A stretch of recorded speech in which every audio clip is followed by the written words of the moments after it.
Welcome back, everybody. Just wanted to give you all the pleasure of seeing that amazing intro to this game. This is Pinball Revenge of the Gator. This is going to be just a quick 10-minute single game playthrough of this game. Nothing amazing or anything like that. I have a pretty good second ball, but the first and third are not so good.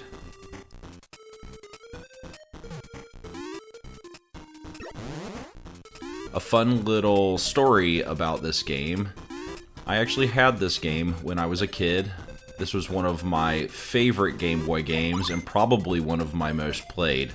I grew up with a couple pinball machines in my childhood home, so I really loved pinball. I still do to this day. But I played this game a lot. And it's not the best game. It can be a little frustrating sometimes, and I probably had some anger management issues when I was a kid. I was playing this game one day and got very frustrated and hit my Game Boy so hard on the side of the Game Boy case that I ended up putting a permanent horizontal line through the screen, a line of dead pixels. Now, if you know anything about Game Boys, vertical lines are very common, and they can actually be very easily fixed. I've fixed a handful of Game Boys that have vertical dead lines in them. They're very easy to fix. Horizontal lines, on the other hand, are very difficult, and you need to have the proper equipment to do so. Amazingly, my parents and I found an electronics shop that could actually repair this. And now that I know how to do electronics repairs, I'm assuming what they did was use a hot air rework station and basically reseated the ribbon cable to the horizontal axis on the Game Boy itself using hot air. If you try to use a soldering iron, you'll melt right through the ribbon cable. If you watched my first video, you might know that this is all somewhat of a moot point because my Game Boy ended up getting stolen from me after I got it fixed.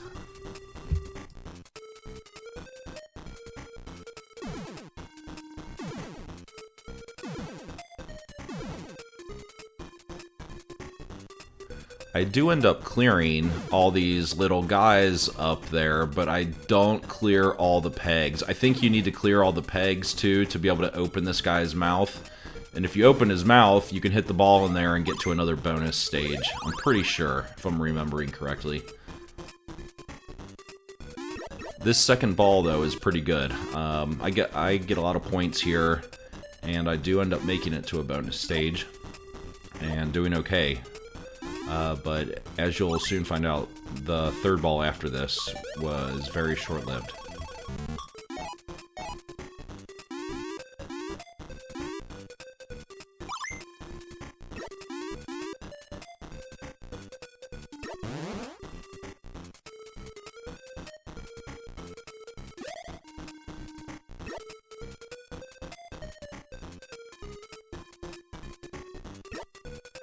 You'll see here that if you end up getting the ball hit into one of these guys' mouths, it ends up resetting the ball, and you can start from the beginning again, which is great to try to get it back up into that upper section.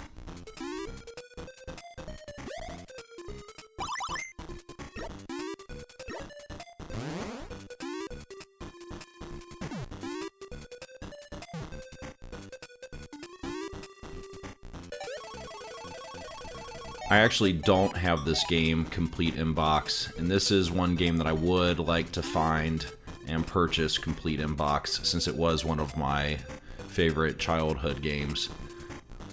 I have a lot of nostalgia for the box art on these games, and all games in general. I'm really attracted to the art for some reason. Even the original Game Boy box itself, the console box, the art on that just gives me a total nostalgia trip when I see it. I actually have a complete in-box Game Boy, original DMG Game Boy, in my collection, and it will remain in my collection for the rest of my life.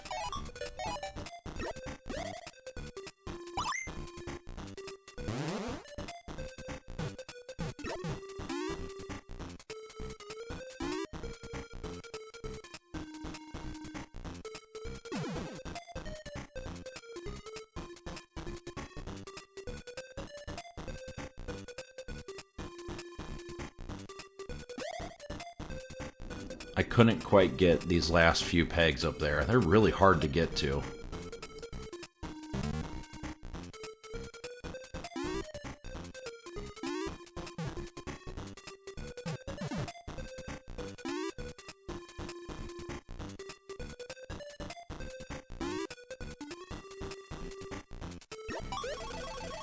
I actually have the new At Games Legends pinball machine up in my home arcade, and I'm hoping that I'll eventually be able to hook my game capture device up to that and record some actual virtual pinball gameplay.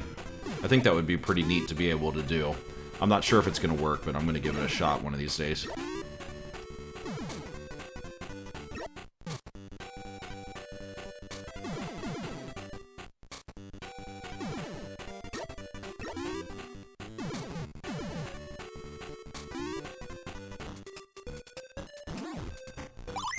I mentioned before that I grew up with a couple real pinball machines in my house when I was a kid.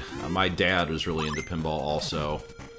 He eventually sold those machines, which I'm a little upset about. I wish I would have had the opportunity to buy those from him. But they were old school machines, and I loved them. I used to tinker around with them all the time when I was a kid. We had one electromechanical machine with the spinning scoreboard numbers, the actual physical spinning numbers.